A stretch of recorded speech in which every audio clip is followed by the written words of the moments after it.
Queriam que eu resumisse quem é Rubem Alves. Eu pensei no epitáfio. Lembrei-me do epitáfio que Robert Frost escolheu para ele mesmo. Eu achei tão bonito. Ele teve um caso de amor com a vida. Então é isso, eu tive um caso de amor com a vida.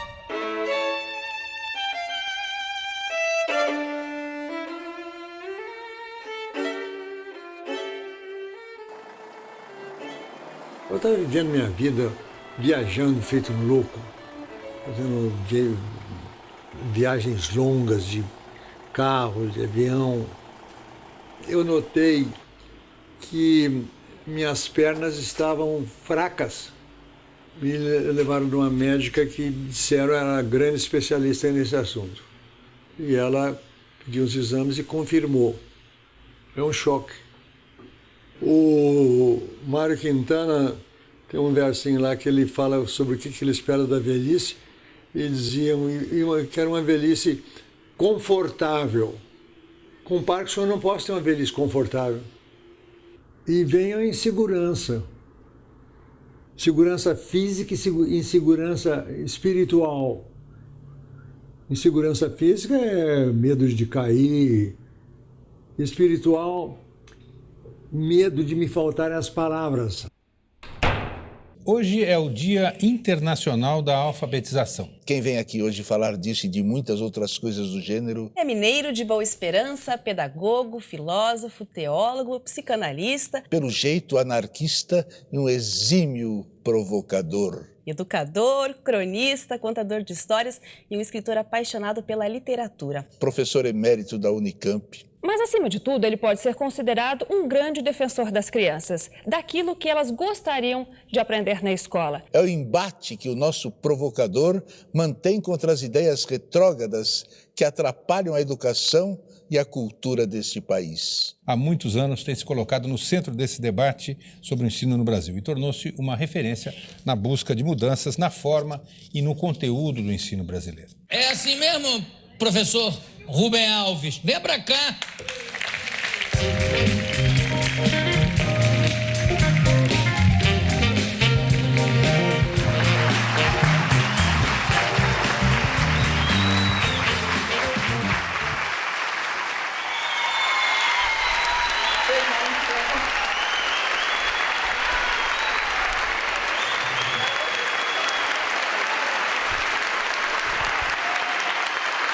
Rubem, mais uma vez, muito obrigado pela sua presença. Daqui um abraço, que a única coisa falsa desse programa é o abraço. Por que é a única coisa falsa, que é um bordão.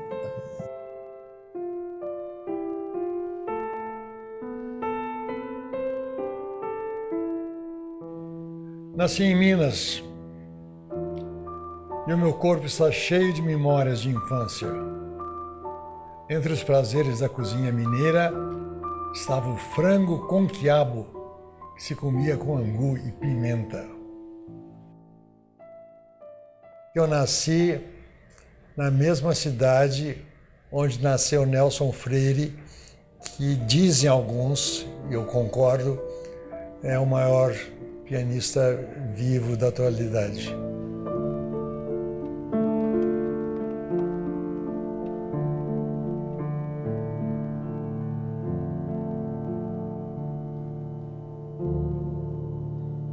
Meu pai era um homem muito rico, mas a riqueza do meu pai era a riqueza de... Antes de eu nascer, eu não conheci meu pai rico.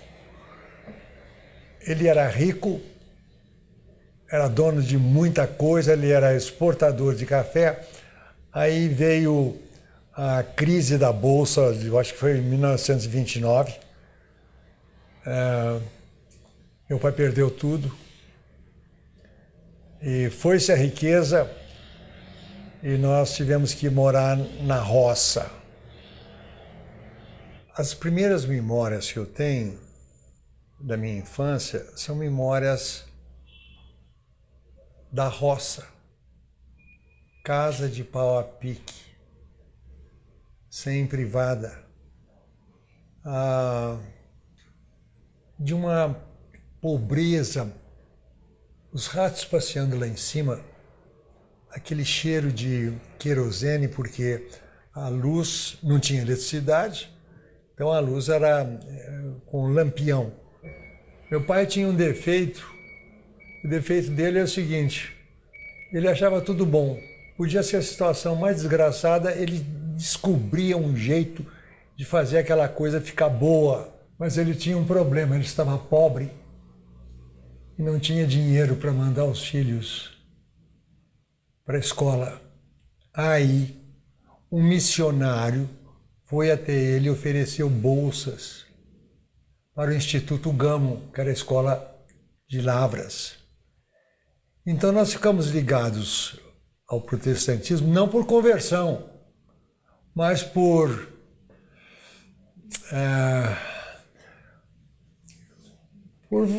esperteza, né?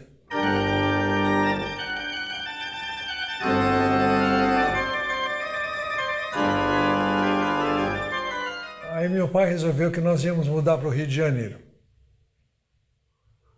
Eu achei bom, né? Me lembro da viagem de trem.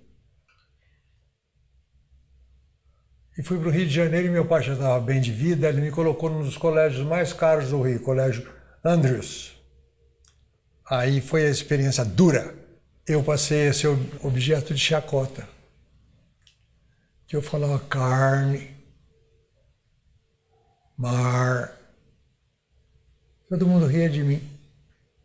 E mais do que isso, meus custos, por exemplo, lá em Minas, eu andava descalço, no Rio de Janeiro tinha de andar com meia e sapato. Me lembro do primeiro dia que eu fui ao colégio, eu fui com sapato sem meia. Eu me tornei o alvo da caçoada geral. O tempo que eu passei no Rio de Janeiro foi um tempo de sofrimento, eu nunca tive um amigo.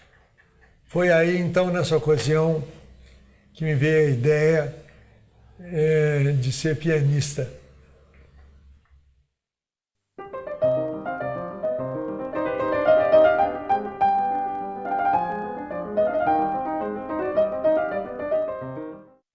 Eu morava na praia de Botafogo, ia de bonde para o colégio e tinha uns posters lá, uns outdoors, só com uma palavra, Brailovsky.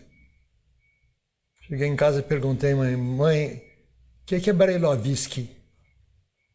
Ela disse, Brailovsky? Não é Brailovsky, é Brailovsky, é um dos maiores pianistas do mundo.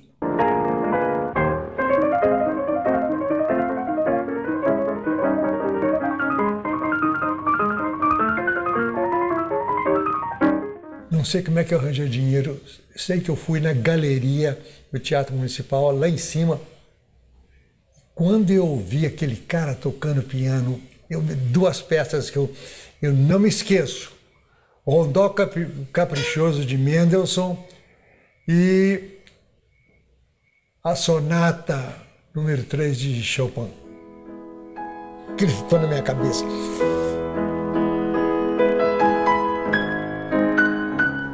Para mim era uma fantasia de ultrapassar a humilhação. O sujeito está lá no palco recebendo, fantástico, ele tocou. E se eu estivesse no palco, todas as humilhações seriam jogadas fora, né? Então eu fiquei com a ideia na cabeça de que eu podia ser pianista, só que eu não sabia das coisas de Deus.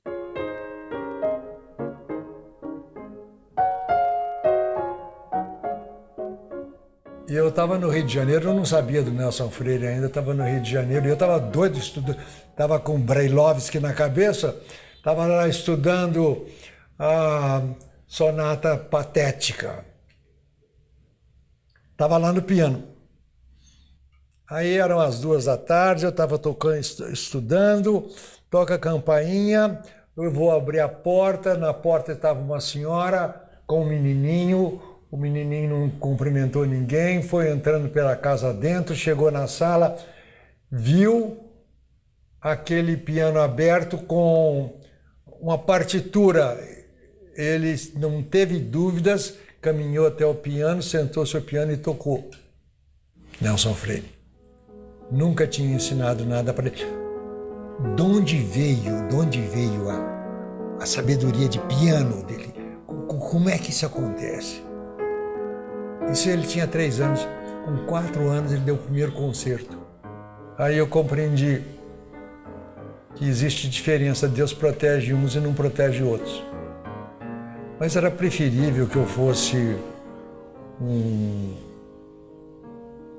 que eu não fosse pianista e que pudesse escrever, né? Deus não me deu o privilégio de tocar piano, mas me ajudou um pouquinho para ser um escritor.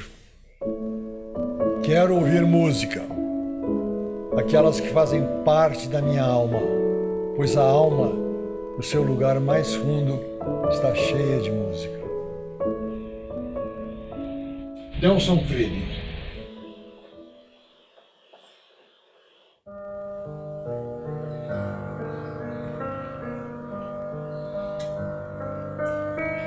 Ele tem feltro nos dedos. Há uns pianistas que têm martelo nos dedos, outros têm feltro.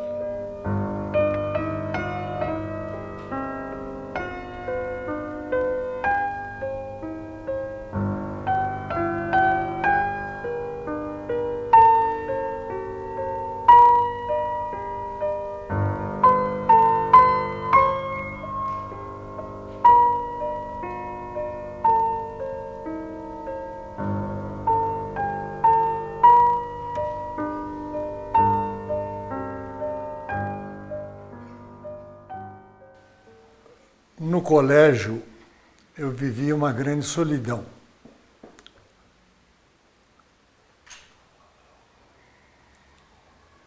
A igreja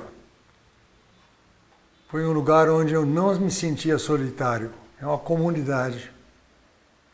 E quando você tem a comunidade, você acredita. O que faz a gente acreditar? Acreditar em cada coisa absurda.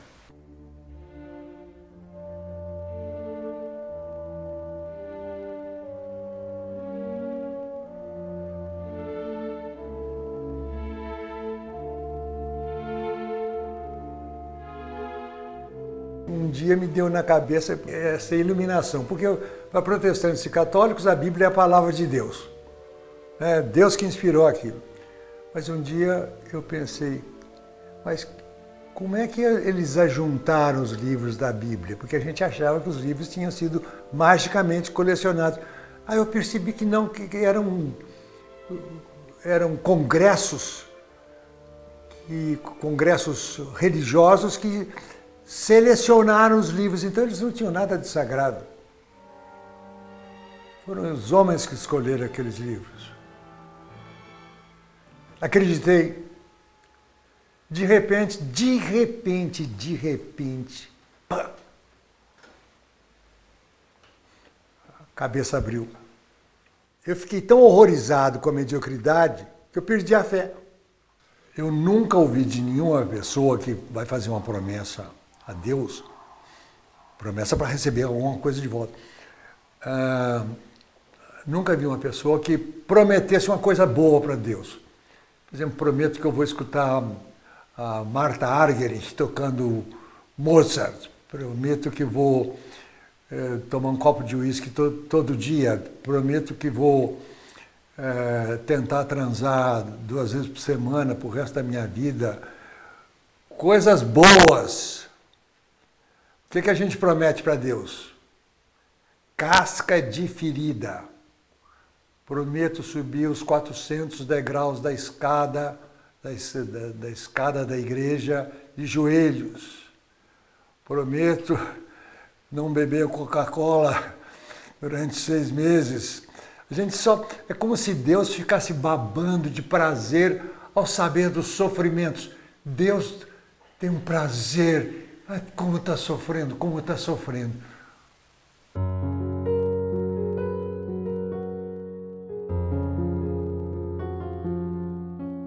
Grande parte das religiões é baseada proibição de pensar, não é permitido pensar.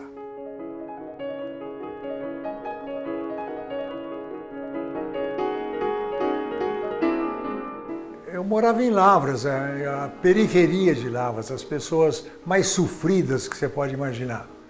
Não tinha ninguém para atender essas pessoas. Então, eu preguei para mudar a cabeça dos membros da igreja. Muita gente mudou a cabeça, começou a pensar coisas diferentes.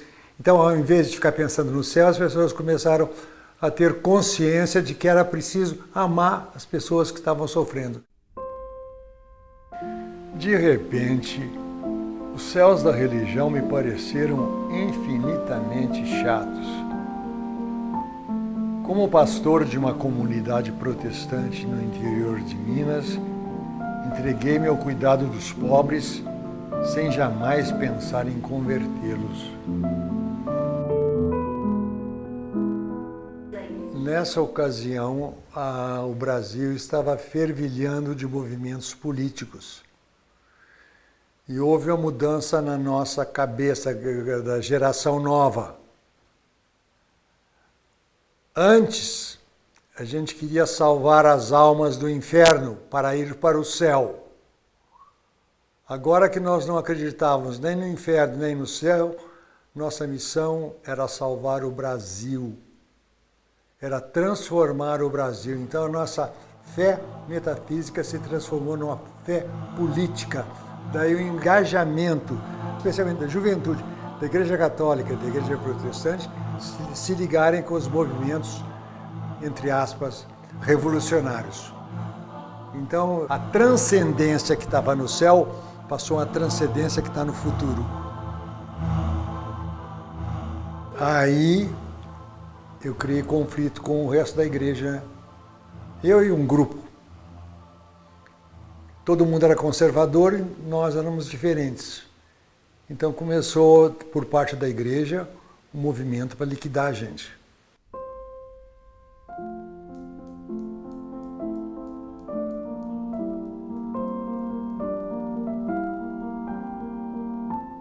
Fui pastor protestante e é provável que, se tudo tivesse acontecido nos conformes, eu hoje fosse um clérigo velho. Mas veio o golpe militar. Fui acusado de subversivo pelas zelosas e bondosas autoridades da igreja.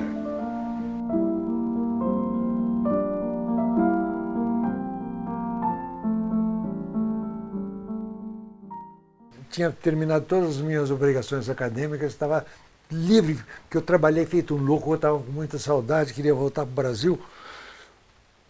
Então eu tirei um dia para passear downtown, lá no Times Square, e fiquei lá vagabundando, andando para aqui, andando para ali. Aí foi voltar para ir para o meu apartamento, eu peguei o metrô, sentei e olhei para frente do outro lado do vagão e eu fiquei congelado a hora que eu vi a manchete. Revolution in Brazil.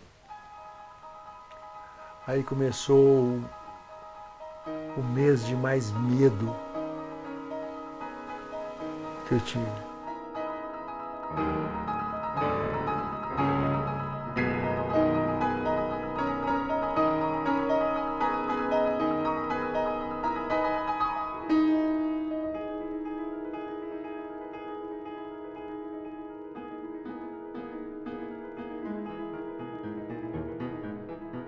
Eu fiquei com muito medo de chegar no Rio de Janeiro e lá eu ser preso e desaparecer, as pessoas desapareciam.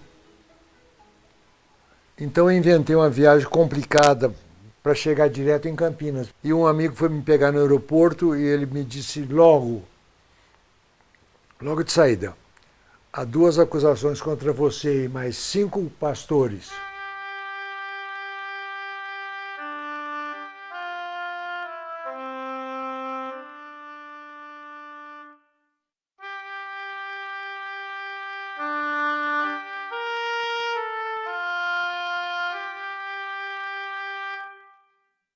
Aí foi 2 anos de aflição, tentando descobrir tentando não ser preso. Eu descobri que quem me denunciou foi um dos maiores amigos meus. Ele era da CIA. Eu era favorável às reformas revolucionárias, não sei o que lá. Aí eu me desliguei da igreja.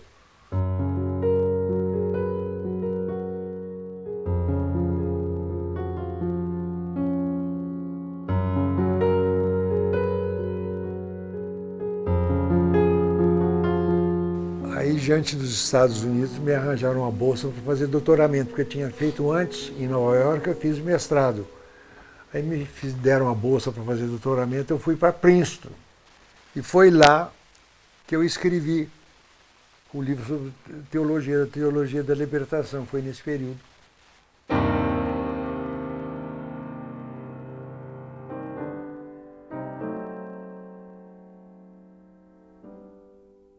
Minha tese de doutoramento, o nome era no sentido de uma teologia da libertação. Esse era o título. Então, eu tenho a prioridade do título. Mas aí aconteceu o seguinte, eu mandei a minha tese para uma editora, a editora gostou da tese, queria publicar a tese, mas disse libertação, a moda naquele tempo era a teologia da esperança. Era um alemão, o Moltmann, Jürgen Moltmann. Mas aí a editora falou, vamos colocar o seu livro no caudal da teologia da esperança. Então ficou chamado Teologia da Esperança. Mas originalmente era Teologia da Libertação.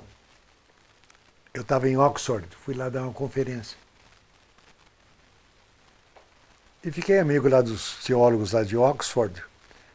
E um deles chegou para mim e disse, como é que estão os preparativos para o Congresso de Teologia em janeiro? Eu não sabia de nada. O Congresso ia ser em São Paulo e eu não sabia. Eu fiquei na maior vergonha porque eles em Oxford sabiam e eu não sabia. Aí eu cheguei ao Brasil, fui fazer minhas escarafunchações e descobriu que o meu nome tinha sido vetado pelo Frei Beto. Ele não admitia que protestante tivesse prioridade na teologia. Ele escreveu numa reportagem no Pasquim que a minha teologia não prestava porque, por duas razões.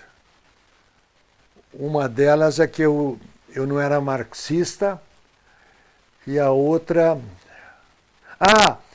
é que eu tinha escrito minha tese nos Estados Unidos. Eu então mandei dizer para ele que lembre-se que Marx escreveu O Capital em Londres.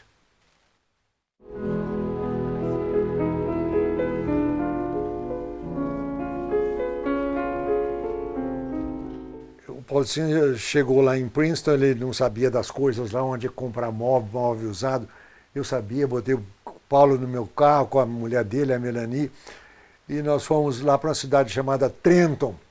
Ficamos amigos. Quando ele voltou para o Brasil, eu cheguei para o Brasil, não tinha emprego, estava sem emprego. Um dia me toca um telefone, o Paulo dizendo, você se interessaria por ser professor na cidade de Rio Claro? É a cidade do interior. Qualquer coisa. Então ele me encaminhou para Rio Claro, é aí que eu entrei para a universidade. Depois de Rio Claro, eu fui para a Unicamp. Vivi muito tempo no mundo acadêmico. O mundo acadêmico é um lugar perigoso, dá medo. É muito difícil viver na universidade e continuar a cultivar os próprios pensamentos. É muito mais seguro ficar moendo os pensamentos dos outros.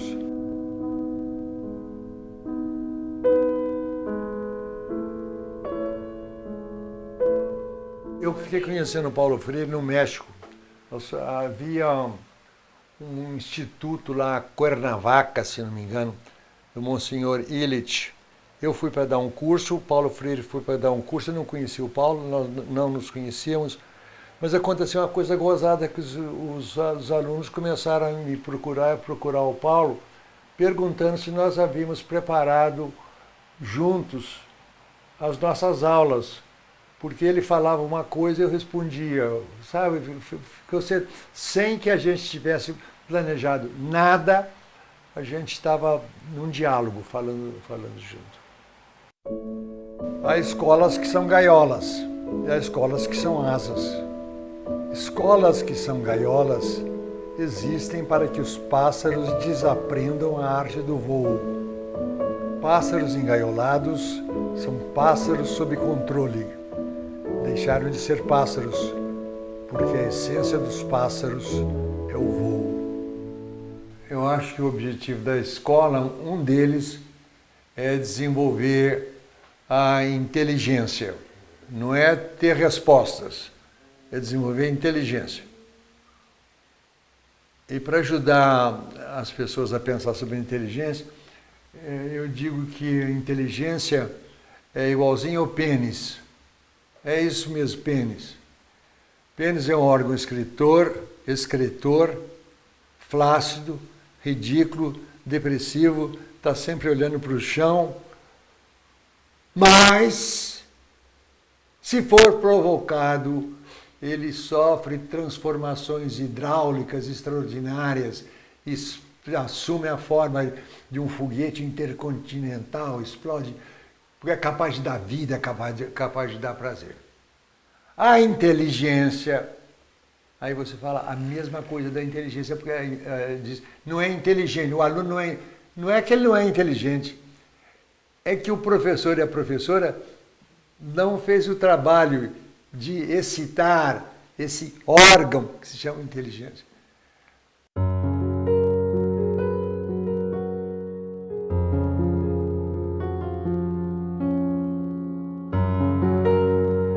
O problema para mim da escola é que ela não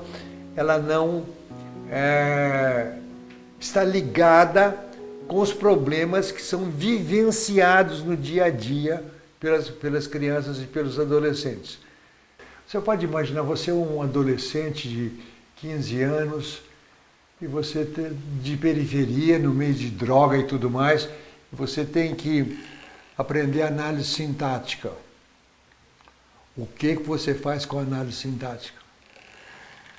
Eu acho que só existe um jeito de aprender a língua. Não é nem lendo, é ouvindo a leitura. Não basta ler, porque frequentemente os alunos não sabem ler. Como é que você fica gostando de Mozart? Ouvindo Mozart, não é fazendo dissertação sobre a música de Mozart, você tem que ouvir. A tradição da escola é a tradição da violência, do autoritarismo dos grandes contra os pequenos. Eu já fiz essa brincadeira, que eu quero criar um novo tipo de professor. Você espantar. Os gregos pensavam que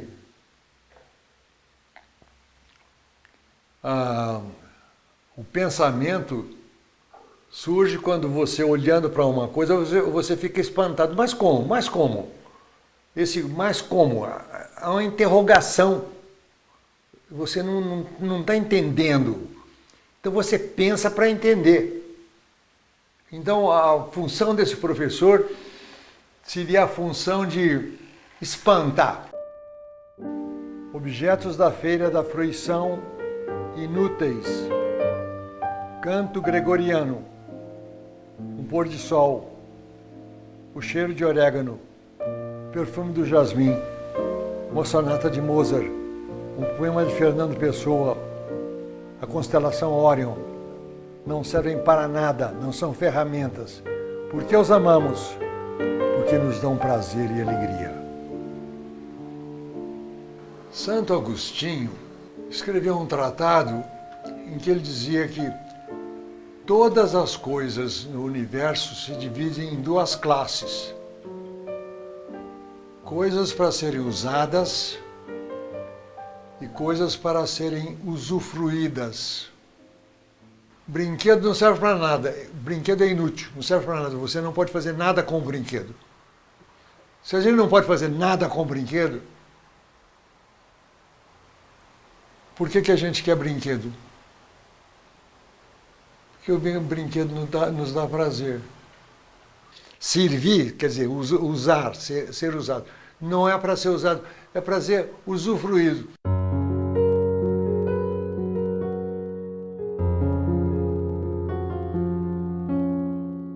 Mas nas nossas escolas não há desenvolvimento da sensibilidade. Por exemplo, não há poesia pelo prazer da poesia. Você lê a poesia para depois fazer a interpretação, para fazer fichamento, para fazer não sei o quê, mas não é o puro gozo. Não vai cair na prova, eu não tenho que saber isso de cor. É o puro gozo. Essa ideia é estranha à nossa filosofia de educação. Um beijo. Um beijo é totalmente inútil. Então, por que gastar saliva, tomar risco de um resfriado, de uma gripe, que é bom? Bom.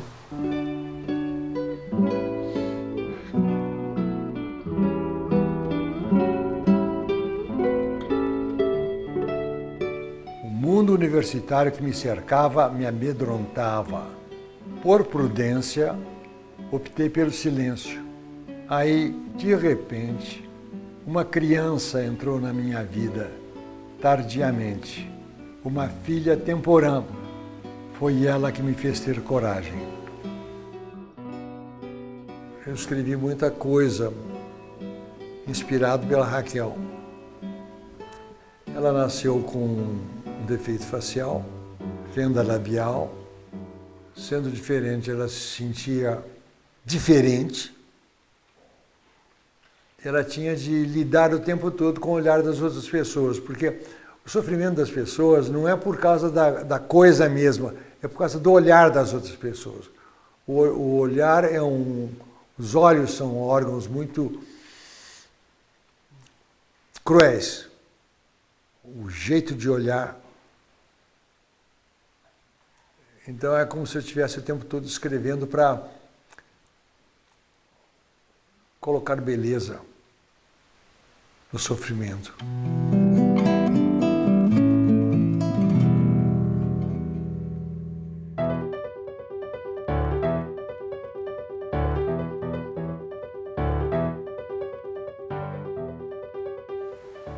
Nietzsche dizia que ele só amava os livros que eram escritos com sangue. Então você tem que fazer a pergunta, qual é o texto que é comido com sangue? Você tem que descobrir qual é o texto. Como é que você sabe que um texto é escrito com sangue? Você sabe que um texto, a Emily Dickinson, uma poeta norte-americana que nunca saiu da cidadezinha dela,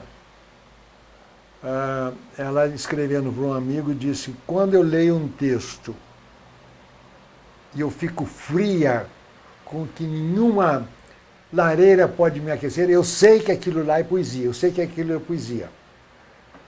Se eu tenho a sensação de que arrancar o topo da minha cabeça, eu sei que aquilo é poesia. Então a Emily Dickinson entende o poético não é por rima, não é por métrica, não é poética, é aquela palavra que tem uma lição com a carne. O verbo se fez carne. Então eu escrevo alguma coisa que é carne. Aí as pessoas se comovem. Para isso caminhamos a vida inteira.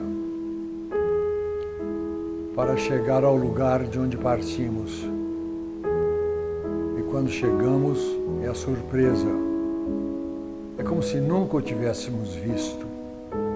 Agora, ao final de nossas andanças, nossos olhos são outros, olhos de velhice, olhos de saudade.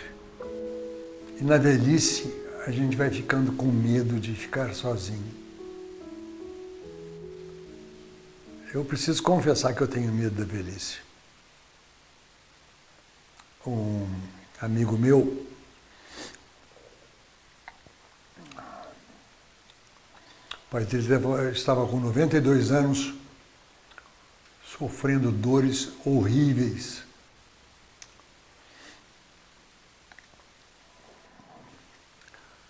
Ele foi ao médico e disse: será que o senhor não podia aumentar a dose de morfina? O médico olhou para ele: o senhor está me sugerindo que eu faça eutanásia? Quer dizer, aquele médico estava tentando preservar a sua pureza teológica. Eu não praticarei eutanásia. Mas aquele homem que estava sofrendo, ele precisava... Sabe, quando a dor é muita, você vê um ser humano querido. A gente faz isso com um cachorro. Eu já levei tantos cachorros meus para irem para o céu dos cachorros no veterinário. A gente ama o cachorro, por isso a gente leva o cachorro para o veterinário para tomar a injeção. Então eu acho que há certas situações que a gente tem o direito, isso é um direito. Eu tenho o direito de escolher se eu vivo ou se eu não vivo.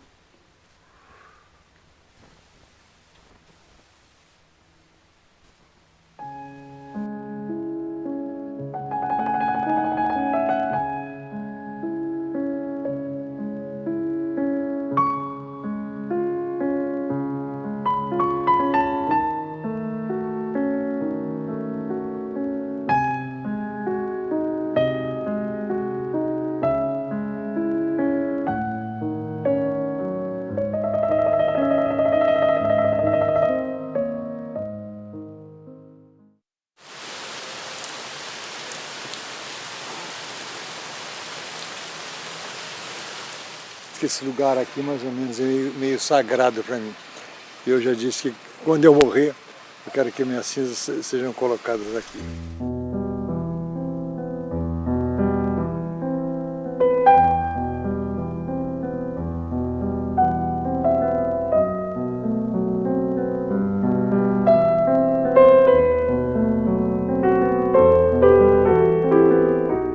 Esse lugar está muito ligado à minha vida. Já caminhei muito aqui, mas agora quando eu volto, é diferente, né?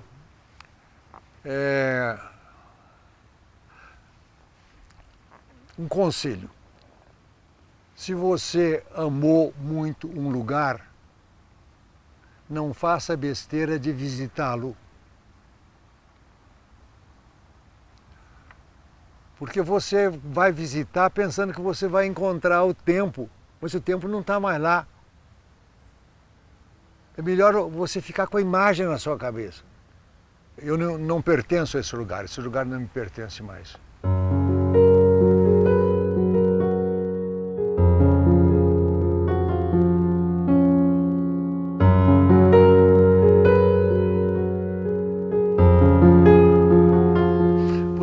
Eu estou ruminando essa mal de Parkinson. Está enchendo a minha cabeça. Não sobra lugar para brincar.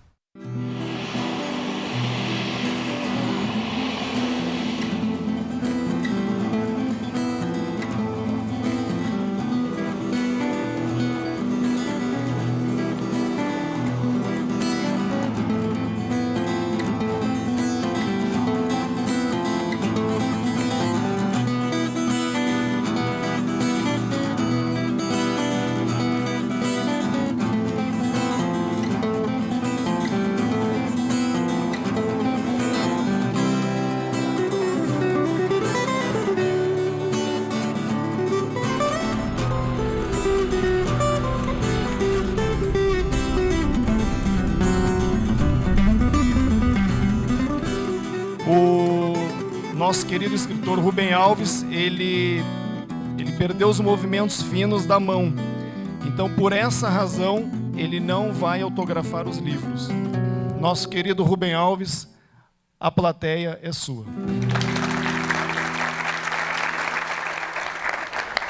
Considerei muito a possibilidade de não vir falar com vocês. Eu não sabia se eu iria dar conta.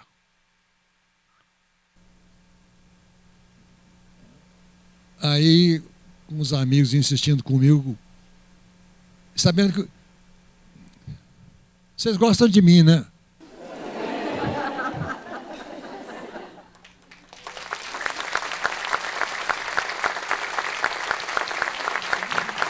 Depois de meses de silêncio, essa é a primeira vez que juntei coragem para conversar com vocês. E estou fazendo o que nunca fiz. Estou lendo o que vou dizer. Não ler só, mais ou menos, leio e conto piada. Não sei que peças o mal de Parkinson vai me pregar, mas confio que se eu escorregar, vocês me perdoarão. Obrigado.